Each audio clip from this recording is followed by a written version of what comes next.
Samantala, kumilos na ang Department of Budget and Management upang pagbawalang makakuha ng government projects ang mga kontratista na sangkot sa maanumalyang flood control projects. Ito'y alinsunod sa direktiba ni Pangulong Ferdinand R. Marcos Jr.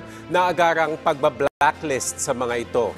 Ayon kay Budget Secretary Mina Pangandaman, kinansila na ang Procurement Service o PSDBM ang Philippine Government Electronic Procurement System o PhilGEP's membership ng siyam na kumpanyang may kaugnayan sa negosyanteng si Sara Dizon. Ihahanda na rin ng PSDBM ang pag-aalis sa registry ng iba pang kumpanya kabilang ang Sims Construction Trading at Wawaw Builders kapag nailabas na ng DPWH ang official blacklisting orders.